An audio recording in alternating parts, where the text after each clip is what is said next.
Coordinador, antes que nada, gracias, buenos días. Sí me gustaría, estamos hace un instante comentando lo de las importaciones de frutas, legumbres, estamos hablando de las exportaciones que hace México a los Estados Unidos, por ejemplo, lo que es el melón, ahorita que viene el Super Bowl, lo que es el aguacate. ¿Qué tanto impacto va a tener después de que terminen estos 30 días de prórroga la imposición de aranceles a los productos mexicanos? ¿Cómo lo están midiendo ustedes? Bueno, desde luego que va a tener impacto si se llegara a dar el tema de que se impongan los aranceles. Eso trae algunas complicaciones.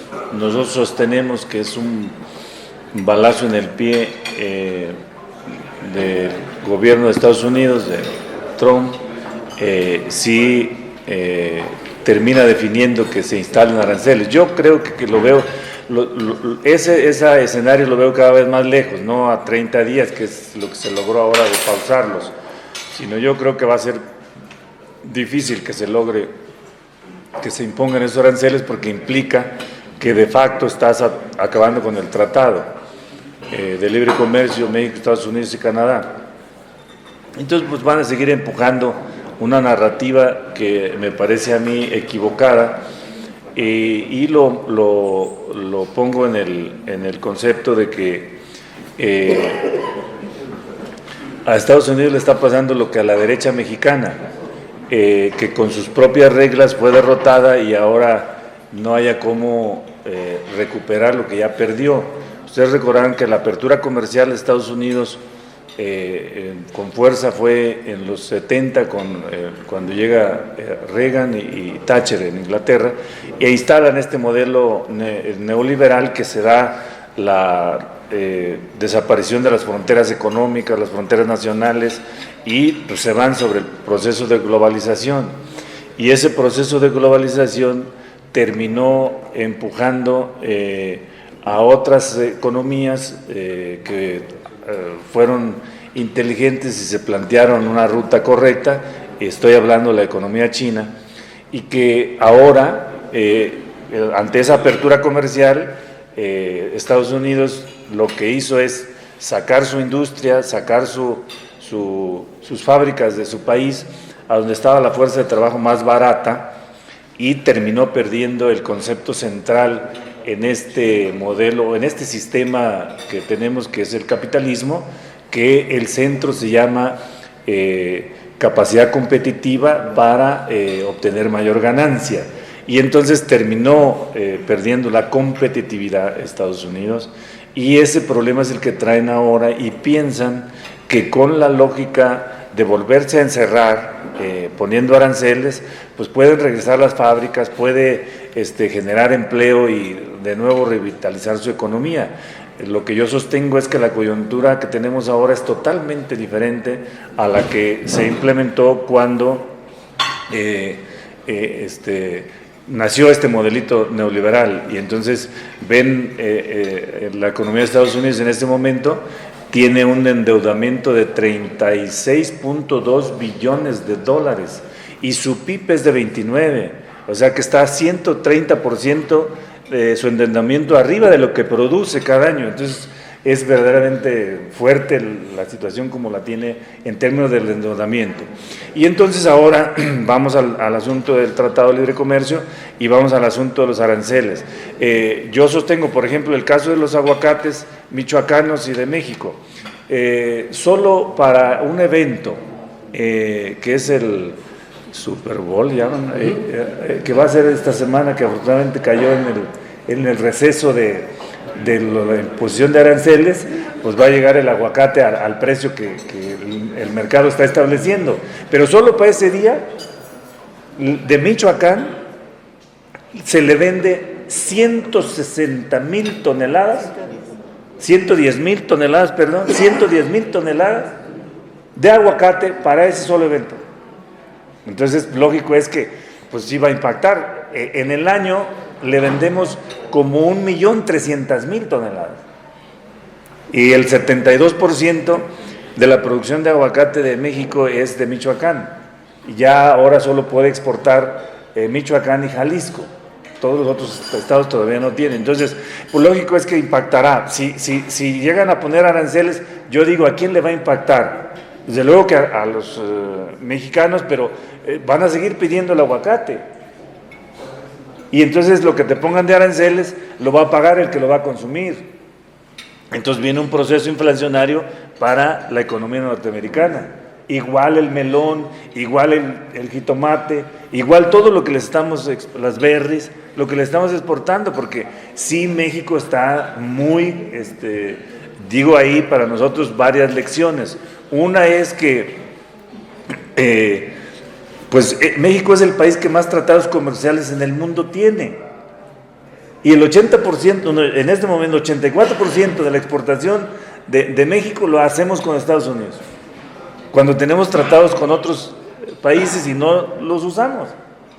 Y luego tenemos otro problema. Ustedes recordarán que en el planteamiento del modelito anterior mexicano, de que lo trajimos de otro lado, que es el modelo neoliberal, se decía que la mejor política industrial es la que no hay. Y entonces acabamos con la industria, no solo la privatizamos, sino que acabamos con la industria. En este momento estamos importando hasta botones para tornillitos. O sea, no hacemos casi nada. Entonces, por eso creo que el planteamiento del Plan México para iniciar una política de reindustrialización y sustitución de importaciones es la ruta correcta también, porque también estamos claros de que en este momento, en el caso mexicano, ya no está tanto dependiendo como variable principal el concepto de exportación o lo que ingresa por exportación o el tema de remesas, sino cada vez más se va potenciando el tema del mercado interno, y ese es el eje central de la economía, y creo que esa lógica puede ayudarnos más ahora que Estados Unidos como potencia económica va en una ruta de querer cerrar sus fronteras, y entonces ahí nosotros tenemos que potenciar. Les digo un tema también importante. Ya creo que muchas empresas empiezan a decir con franqueza que no conviene regresar a Estados Unidos.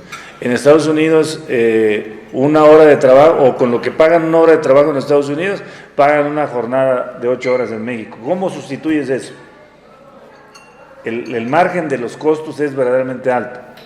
Por eso aquí México seguía en la lógica de que la variable principal de su competitividad pues era la fuerza de trabajo barata, y ahora ya mejoramos, porque nosotros sosteníamos que eso era incorrecto y que te iba a llevar a una mayor desigualdad, que es nuestro principal problema también en México, y ahora hemos crecido el salario 130%, y no ha habido inflación y no ha habido caída de la competitividad. Nos falta mucho entrarle a la innovación tecnológica y la apropiación tecnológica, que tiene combinación con la parte educativa, que hay que mejorar también esa parte para aprovechar lo poco que queda del bono demográfico, porque todavía somos un país joven, pero cada vez más la pirámide poblacional se va invirtiendo.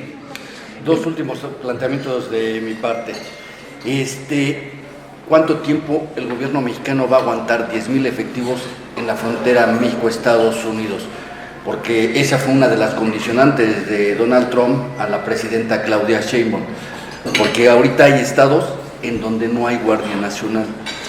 La primera y la segunda, a ver, contéstame primero. Bueno, la primera ustedes se recordarán que antes no teníamos ni policía, teníamos 40,000 policías, le llamaba Policía Federal, y de esos 20,000 eran administrativos y 20,000 activos, los divididos entre 3 turnos tocaba de 6,000. Para todo el país pues eran nada, no servía de nada. Ahora el planteamiento es que nuestra Guardia Nacional llegue a 160,000 efectivos, iríamos en este momento por arriba de 130,000. Entonces, sin mayor problema, se puede movilizar ese contingente para esta inquietud de que con muchos efectivos en la frontera puede disminuir el contrabando de droga de aquí para allá, sobre todo este concepto de fentanilo, y también aprovechar para que no entren las armas ilegales de Estados Unidos a México. Creo que ese sin problema lo podemos cumplir el tiempo que se requiera para que esta amenaza de otra vez alejar este asunto de que se instalen aranceles. Yo creo que ese no tiene mayor dificultad y tenemos condiciones para que el tiempo que sea necesario permanezcan esos militares ahí. Yo debo decir un tema aquí aprovechando esta pregunta, comentarles lo siguiente. Miren cómo es el ejercicio del mercado de droga en Estados Unidos. Mientras haya consumo, va a ser difícil que, si ellos no hacen nada para detener el consumo, es muy difícil que no haya, podemos disminuir la entrada de droga de México hacia Estados Unidos, pero no va a disminuir el consumo allá. Entonces podemos disminuirlo de acá, pero va a llegar de otro lado. Miren, les explico un poco la historia. O este concepto. Me dicen que para fabricar un kilo de fentanilo costaría $3,000. Pero en Estados Unidos un kilo de fentanilo cuesta $300,000. Vean la diferencia. Y entonces no tiene problema el mercado. El tema nomás es ponerlo ahí. Y entonces imagínense el tamaño de, otra vez, el tema de los costos. El margen de utilidad que te queda. Bueno, podemos detener que no pase por la frontera mexicana, pues va a llegar por mar, va a llegar de otro lado. Miren un fenómeno histórico que nos pasó con, creo que sí estaba Calderón todavía, porque Calderón traía el síndrome de Obregón, que quería la bendición del gobierno norteamericano, y pactó para que lo reconociera el gobierno norteamericano cerrar fronteras. Y es cuando desata la guerra contra el narcotráfico y una serie de cosas. ¿Por qué plantearon los norteamericanos en ese momento eso? Porque ellos estaban surtiendo el opio, o lo que se llama la heroína, de Afganistán. Los talibanes en Afganistán prohibieron a cero la producción de opio, o la amapola, y ahora es el principal productor del mundo. Y entonces no querían competencia con la coca que pasaba por México de Colombia. Entonces Calderón ayudó a cerrar fronteras porque el consumo venía de otro lado. Entonces, ¿por qué? Pues porque no detienen el consumo. Los norteamericanos, ¿cuántos millones de norteamericanos están pegados a la droga? Es mucho. Y entonces, si ellos no hacen esa reflexión y nomás quieren echar culpas a los que producen y a los que pasan la droga para allá, cuando el principal problema pues, es el consumo. Entonces ahí tenemos un problema, pero México yo creo que está en condiciones de cumplir ese acuerdo que realizó nuestra presidenta de mantener 10,000 elementos en toda la frontera, que es grandísima. También es muy difícil, esa frontera es de las más grandes del mundo, ¿por dónde? Y luego ya saben que tienen túneles y que tienen una serie de cosas, ahí está interesante el asunto, pero sí se puede mantener esa policía ahí. Gracias. Yo te quiero, cambiando de tema, mientras estamos entretenidos la mayoría con este asunto de los aranceles, llegó una iniciativa a la Cámara de Senadores en donde se propone que los créditos que uno tiene con algún banco pues se descuentan directamente de la nómina. Y bueno, hubo protestas de eso, porque cómo es posible que ahora los bancos, cuando te llega tu salario o lo que te depositen, te quita parte de tu salario o de tu dinero que tienes. Esto es estar a favor del pueblo. Esto se llama que sí somos amigos del gobierno, sí procuran a los pobres. Y bueno, que eso ya existe, de que en algunos bancos que depositan nómina algún pago y si debes, te jalan de ahí parte de lo que te han depositado. Esto, ¿tú cómo lo ves? ¿Podría llegar aquí a Cámara después una vez que lo reactiven y se apruebe? Bueno, yo lo vería muy mal, porque no está correcta esa, no sé de quién venga esa iniciativa, pero es equivocada la intención, porque necesitamos cuidar a la gente, y yo soy muy crítico en el tema de del sector bancario o del sector financiero, porque son los que más han ganado en la 4T, o sea, están Ese es el sector más beneficiado y la gran mayoría de la banca no es banca mexicana, es banca comercial y es banca extranjera. Ahí tenemos un déficit de la 4T y pues entiendo también por qué no se ha querido tocar este sector. Ustedes recordarán que yo doy las cifras de cuánto ganó el sector financiero. En el 2023 ganaron 236,000 millones. Ese es récord.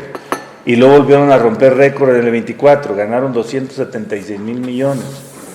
Esos 276,000 millones lo ganan 49 bancos. Y de esos 49, 7 bancos se llevan el 70%.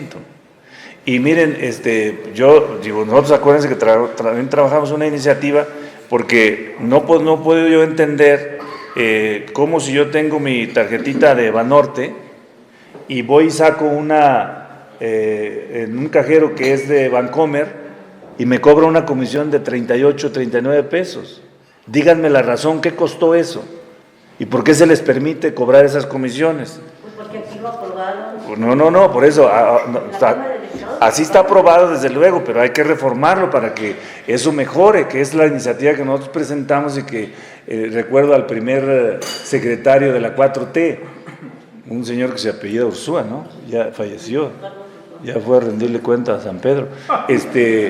Ese señor se enojó mucho con el PT y dijo que estábamos locos y no sé cuántas cosas nos acusó, porque nosotros presentamos una iniciativa para regularle las comisiones y facilitar también el tema de los créditos y una serie de cosas que planteamos ahí.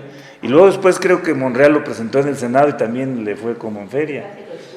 Sí, y entonces por eso yo sí creo que esa iniciativa que creo que afortunadamente se detuvo, esperemos que la retiren, no está correcta, no está bien.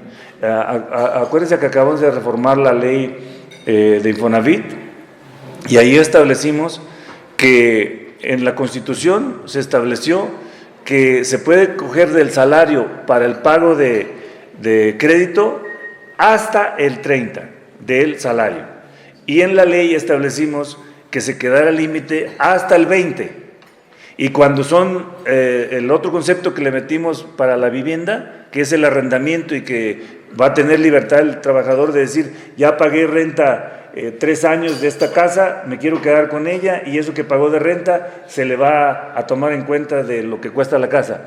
Ahí acordamos que fuera hasta el 30 la afectación del salario. Entonces requerimos de ponerle límites también y que primero que no le cobren a lo chino de su cuenta, le hagan los descuentos, si no hay por medio un convenio, un contrato.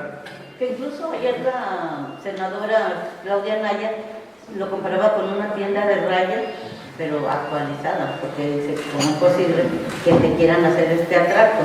Sí, estamos en contra de eso. Gracias. Es una iniciativa de Pedro Aces que presentó con su senador. Se votó allá, vino aquí se modificó y se mandó al Senado. Y estuvo ahí como un año y medio y ayer iba a haber una reunión de la Comisión de Hacienda para votarlo, pero la Secretaría de Hacienda les pidió que se congelara. Lo que dice Pues ojalá que se congele. Luego hay duendes que meten en cosas que no son de la 4T y ahí como las vienen como inercia y las cobran como si fueran, luego nos mencionan que vienen de la Presidente, que son de la Presidenta, cosas así. Acuérdense que nosotros padecimos eso en la primera legislatura con la ley de Afores. Nosotros presentamos una iniciativa de ley de Afores y decíamos que la iniciativa planteaba lo siguiente, uno, que las Afores ya no las administren entidades privadas, sino que generáramos una entidad pública que administrara el tema de las Afores. Segundo, que le pusiéramos límite a las tasas de interés y a las utilidades que tienen las administradoras, porque cobraban una cuota y hasta 2 cuotas.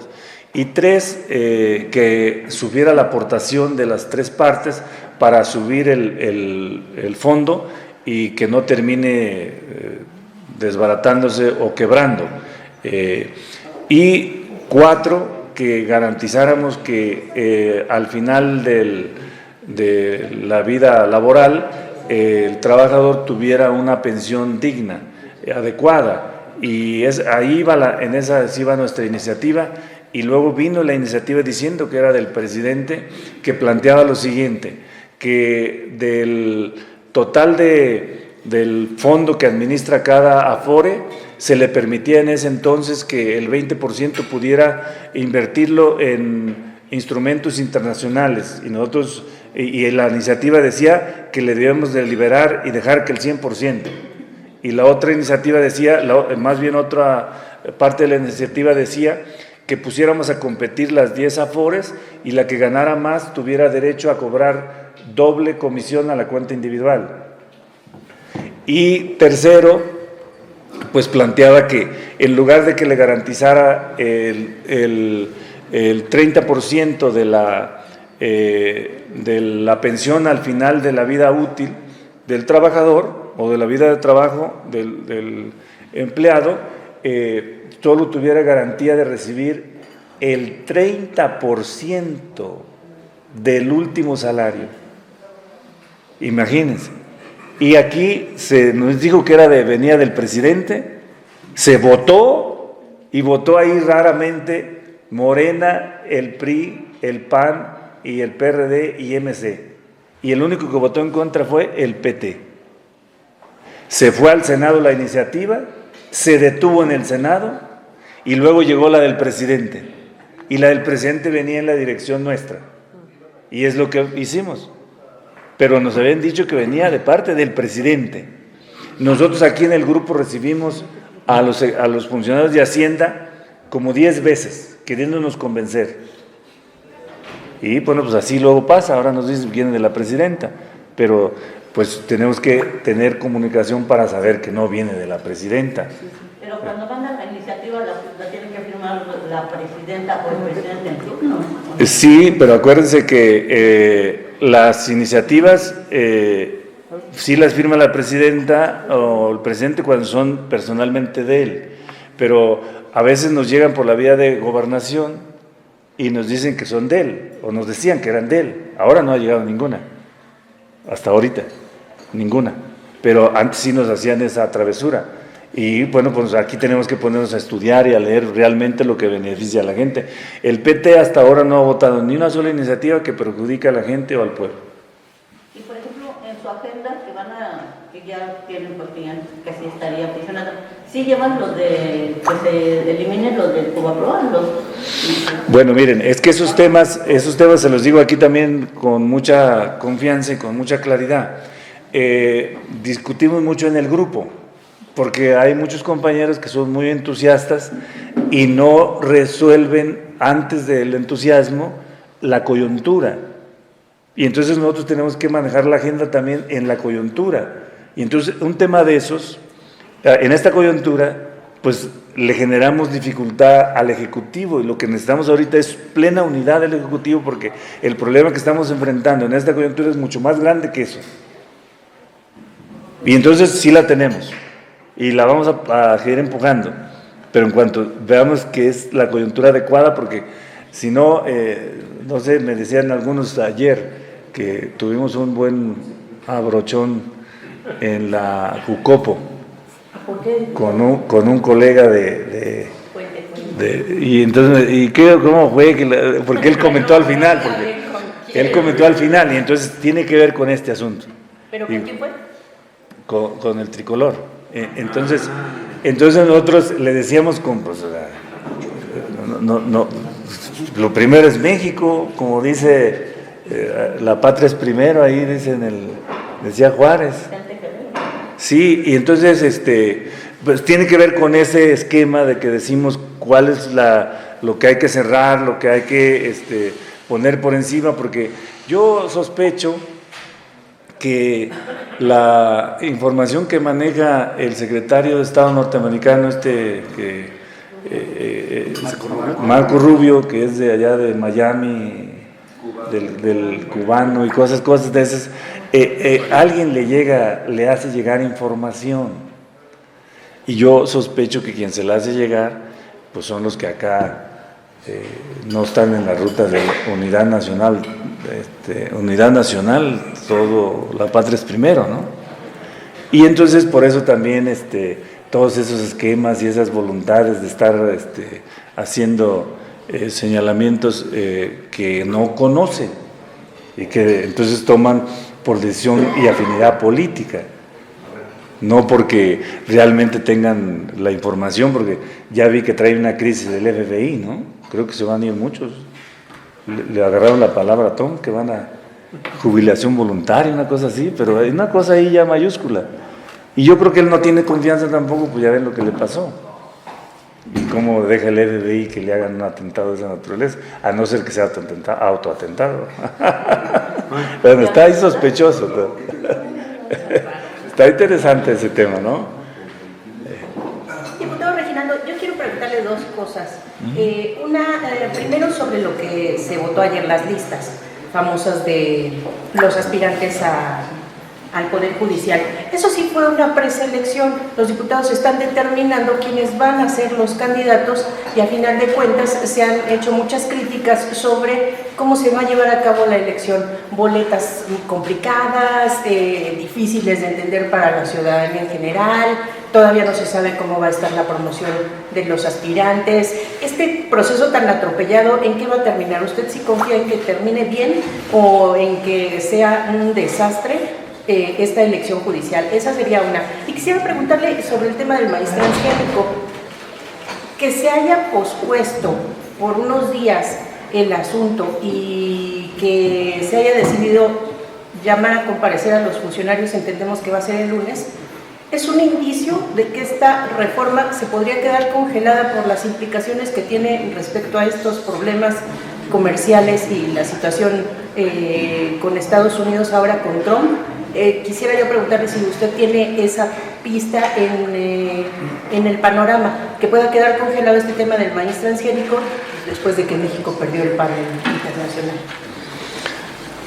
Bueno, en la primera pregunta yo creo que la elección de los juzgadores del 1 de julio de este año se va a llevar a cabo, a pesar de todo lo que se ha torpedeado por los que no quieren una ruta de democracia participativa, de que el soberano, el pueblo de México, elija a sus juzgadores. Esa va a ser una aportación para el mundo de los mexicanos. Como en el siglo pasado aportamos la Constitución del 17, que fue una constitución verdaderamente de avanzada en términos de derechos sociales y de reconocimiento de derechos humanos, que en ese entonces se le llamaba garantías individuales. Porque no veo por qué haya desastre. Pues en todo hay preselección, hay una organización para que al final el pueblo tenga lo mejor para resolver, que es una gama de propuestas para la Suprema Corte, para magistrados, para ministros, y en muchos estados va a haber elección concurrente para también elegir a su poder judicial local. Y bueno, se cruza solo en la elección para elegir también cargos públicos de ejecutivos, sobre todo presidencias municipales, en el caso de Durango y Veracruz. Y yo no creo que haya dificultad, y creo que sí va a haber una concurrencia a la urna fuerte. Acuérdense ustedes que en las mediciones que se han levantado, el 80% está en la lógica de que el pueblo elija a los juzgadores. Entonces yo creo que va a haber ánimo y voluntad de ir a votar a la urna, y no va a haber tanto enredo, porque va a haber una capacidad del INE de explicar. Ya tiene convenios con todas las universidades casi del país, con todos los OPLES, tiene convenio con asociaciones cívicas, y creo que va a haber una difusión fuerte, y al final va a tener plena claridad la gente de por quién ir a elegir para la Suprema Corte y para el Tribunal de Disciplina Judicial, todos los...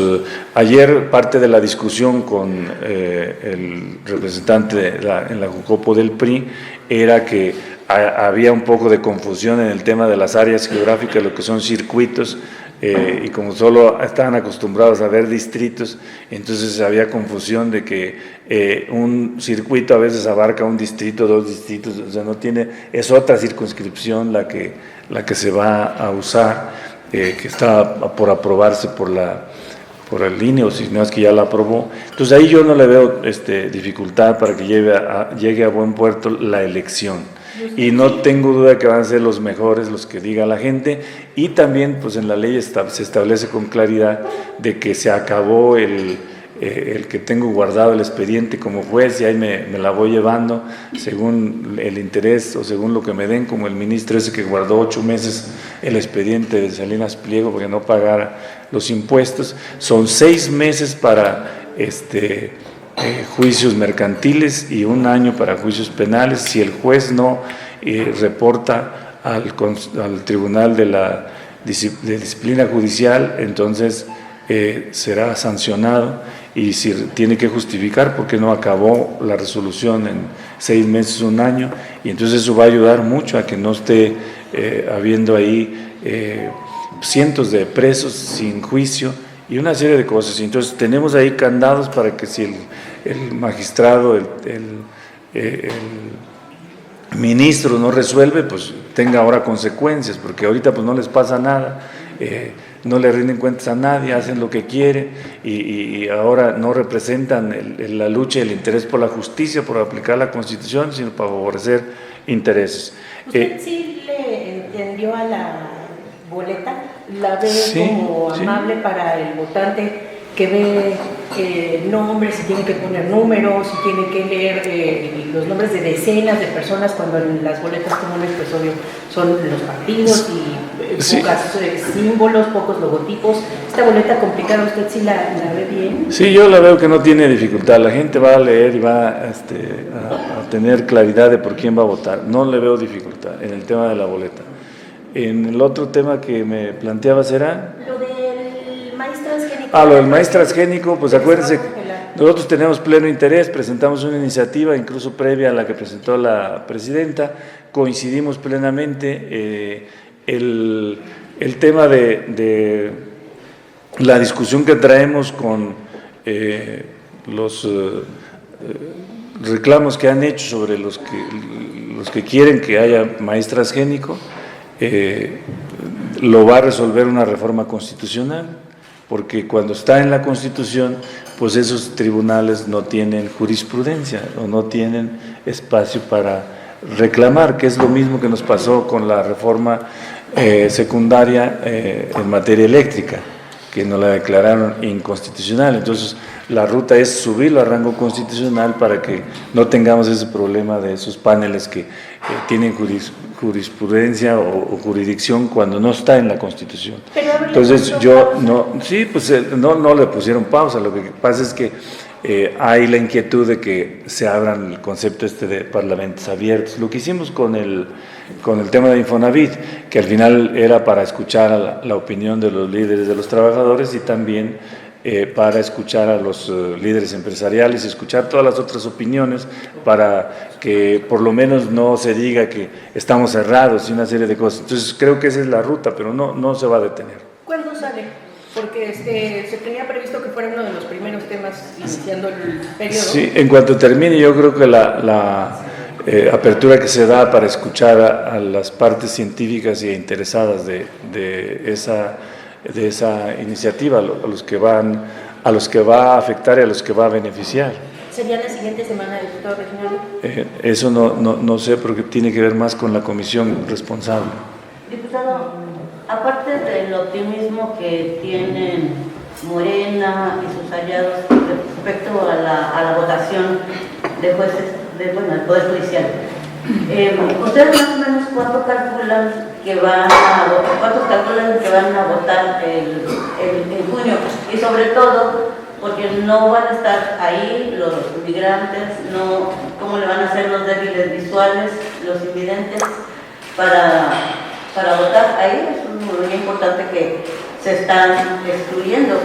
Y de estas boletas que les van a dar, ¿en cuánto tiempo ustedes creen que podría una persona normal llenar? Gracias. Bueno, ese tema es un cálculo que, acuérdense que en la política una de las variables centrales es la incertidumbre. Entonces, depende mucho del entusiasmo que se logre despertar en el ciudadano, porque es libre, no es obligatorio. En países como Argentina el voto es obligatorio, si no vas a votar te multan, y acá es libre, y entonces es lo que se logra despertar por toda la actividad que le corresponde, esa tarea al INE, de hacer la difusión, de hacer los acuerdos para hacer la difusión. Y pues ahora acuérdense que también los partidos políticos estamos fuera, ni siquiera tenemos voz ni voto en las representaciones para este proceso, ni local ni en lo federal. Entonces pues traemos y es un ejercicio inédito, y entonces yo sostengo que sí va a acudir la gente. No sé si la afluencia va a ser de qué tamaño, es un poco arriesgado en este momento un poco decirlo.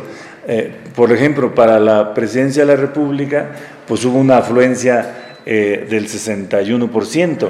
Era otro de los debates que traía yo ayer con el del PRI, porque él sigue diciendo que no representamos al pueblo y una serie de cosas. Y bueno, a ver, fue el 61% de 90 millones. Y bueno, si tú lo sacas de los que no fueron a votar, pues los que no fueron a votar tienes que distribuirlos en términos de porcentual, en los que estarían con el 61% y los que estarían contigo, y yo te aseguro que estás más disminuido. Y lo otro es, son 300 distritos, y de 300 distritos la coalición gana 256. O sea, tú como partido solo no pudiste ganar un solo distrito. Ah, sí, pero Entonces estoy diciendo eso porque luego el tema, hay confusión en el tema de la legitimidad, porque hay estados donde la afluencia con todo y eso, en Quintana Roo y en Baja California es donde menos afluencia hay. Ha habido afluencias del 22%, y con esa afluencia pues eligen a sus autoridades. Desde luego que no tienen la legitimidad que debieran de tener, pero tienen totalmente la legalidad, y entonces siempre está el concepto entre legalidad y legitimidad. Pero va a ser mucho mejor, aún y vaya el 5, el 10, el 15, el 20, el 25, el 30, el 40 o el 50% de ciudadanos a votar, va a ser mucho mejor que lo elijan 28 senadores y la presidenta de la República. Eso me queda clarito, que ese poder judicial tendrá una mayor legitimidad y mayor legalidad, porque el pueblo es el que lo va a elegir. Pues si el pueblo lo fuera a elegir, diputado, acudiría yo creo que más de la mitad de... Vamos a ver cuántos, no sabemos cuántos, a lo mejor se acude más de la mitad. No sabemos eso, porque eso va a depender de toda la difusión y la explicación y el interés que despierte, porque es inédito. O sea, no hay ningún otro lugar en el mundo donde se elijan los que hacen justicia como lo vamos a hacer en México. El pueblo toma el poder de los tres poderes, que ahora sí le vamos a cumplir a Morelos. La soberanía emana del pueblo y es depositada en personalidades para que éstas se pongan al servicio de él. Los tres poderes, sí. Diputado, en temas electorales, ¿cómo ven ustedes lo que se ha anticipado en el tema de la reforma electoral que está planteando la presidenta? ¿Ustedes como partido cómo los impactaría tal como se está planteando? Escuché ayer que anunció la presidenta en Querétaro que viene una iniciativa que la estaba presentando para dos líneas en términos electorales. Uno, para impedir que parientes sean electos en el periodo siguiente inmediato, que es el tema de que no puede ir la esposa, no puede ir el hijo, no puede ir el hermano, no puede ir, no sé hasta qué grado vendrá, pero esa es la ruta de que no haya nepotismo. Digo, ahí nosotros no tenemos discusión, estamos de acuerdo, coincidimos. Y la otra es lo que dijo la Constitución de lo que dijo más bien la frase de Madero, que te llevó a la revolución y que te hizo la Constitución del 17, que es sufragio efectivo, no reelección. Ahora, ahí traemos debate más o menos profundo, en el sentido de que podríamos coincidir en la presidencia de la República, que no haya reelección, en los gobernadores, y ya viene luego el tema de debatir el tema de senadores y en el tema de diputados, en el tema de presidentes municipales. En el tema de presidentes municipales, por ejemplo, las administraciones de 3 años pues son muy complicadas, porque el primer año llegas a aprender, el segundo más o menos la libras y el tercero ya te vas. No te da mucho tiempo. Ya municipios grandes como Ecatepec, Nezahualcóyotl, Toluca, Naucalpan, Morelia, Tijuana, pues son municipios verdaderamente grandes, y entonces 3 años pues no te da absolutamente nada. Entonces ahí pues hay que debatir, pero de entrada pues la recibimos con agrado. Eso es lo que planteó ayer, que viene, y bueno, pues vamos aquí a abrir foros, parlamento abierto, para que todo el mundo se exprese y vea si es conveniente en la coyuntura, o si recuperamos la frase de Madero y nos vamos con ella. Entonces, pues más o menos así está. ¿Pero la votarían en contra?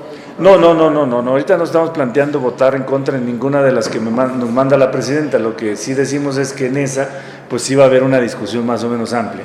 Pues no tendría temor en votarse en contra. No tenemos, bueno, nosotros no tenemos, yo ya he explicado acá mucho el tema de que es otro debate que tuvimos ayer con el del PRI, y eso no, tampoco ahí podemos ser aliados, como decía, pero tampoco, como está muy medio molesto, entonces no agarró la ruta. Pero en eso, por ejemplo, nosotros decimos, miren, estamos rehaciendo el Estado mexicano, estamos haciendo una revolución profunda, y va a haber muchas desviaciones, y una desviación que no quisiéramos es que Morena termina siendo un partido de Estado, aunque no nació del Estado. El PRI nació como un partido de voluntad del Estado y necesidad del Estado, y ven lo que ocurrió. Morena viene de abajo hacia arriba, pero puede terminar en la tentación de lo mismo, y ahí necesitamos la pluralidad, y ahí nosotros no tenemos ningún problema por debatir y discutir y hacer los señalamientos que desde nuestro ángulo, nuestro punto de vista, no creemos que sea conveniente y sea correcto. Porque acuérdense, nosotros somos un partido de izquierda, un partido línea de masas, un partido que plantea unidad nacional, todo el poder al pueblo, pero para que el pueblo tenga el poder necesita ser un pueblo organizado, construcción del poder popular. O sea, nosotros vamos más allá de estos esquemas que luego Morena termina corriéndose al centro, o peligroso no solo al centro, sino que termine cediendo. Nosotros ahorita vemos lo siguiente, cada vez más cerca de Claudia porque está corriéndose a la izquierda, pero de Morena no sabemos, porque para empezar ya no vamos juntos en Veracruz por soberbia de Morena. O sea, lo decimos con claridad, no es culpa del PT, es culpa de Morena porque no vamos juntos en Veracruz. ¿Ven? Y entonces yo le digo al del PRI, pues necesitas tú recuperar el nacionalismo y ponerte, pues decir algo si te quieres salvar, porque si no en la siguiente, ¿qué va a hacer de ti? Por eso se los dije también en tribuna. También le digo al PAN, pues necesitamos una oposición que sea oposición, pero que genere debate, que genere oposición con planteamientos objetivos y reales, no oponerte por oponerte, sin razonamiento alguno. ¿Qué es lo que está ocurriendo? Y luego desperdician la tribuna para subir ahí grabaciones y cosas. O sea, es la disputa por la percepción, es el ejercicio de la frivolidad, me parece. Bueno, entiendo yo que es otro concepto que viene desde con Reagan y Thatcher, que a la política llegó la mercadotecnia en el periodo neoliberal, y los amigos de la oposición y de los conservadores en México no se han salido de eso, y entonces disputan un concepto que se llama disputar percepción. porque hay una máxima sociológica que dice, en esta realidad social la verdad no existe, la verdad es la percepción, y la percepción la hace la comunicación. Y eso es en lo que están nuestros amigos, y les digo, no, descubren lo que hizo Andrés Manuel. Andrés Manuel descubrió que el debate no era la lucha por la percepción, sino por el sentido común. Por eso la mañanera, y por eso lo que provocó la mañanera. Oiga, diputado, una pregunta que me pide Maxi, que no alcanzó a llegar. Me pide que le pregunte lo de la solicitud de juicio de desafuero contra Cuauhtémoc Blanco, el diputado de Morena, acusado de violación ya por su hermana, y ya metió la demanda a la Fiscalía de Morelos. ¿Cuál es la postura del PT? Ya que van en alianza con Morena y con el Partido Verde en la parte electoral, aunque Veracruz no está incluido, y en la parte legislativa, ¿lo van a defender ustedes? Bueno, nosotros no solapamos nada que tenga que ver con corrupción o con delitos comprobados y demostrados, ni metemos las manos al fuego por nadie que tenga que ver con eso. Y el otro asunto es que ahora quien preside la comisión de instructora para el tema de juicios políticos, pues ya saben quién es, y no nos dejaron ahora ningún miembro del grupo. Antes teníamos uno, ahora no tenemos a nadie ahí, entonces pues les toca a ellos resolver. Pero nosotros no solapamos a nadie ni defendemos a nadie que esté claramente identificado con corrupción, con violación, con delincuencia organizada o con cualquier delito. Nosotros sí somos de los que exigimos cero impunidad, trátese de quien se trate. ¿Le pediría eso a la comisión instructora? Sí, se lo pedimos, y ya que inicien la investigación y digan si es culpable o no. Gracias, diputado de mi parte. Pues muchísimas gracias.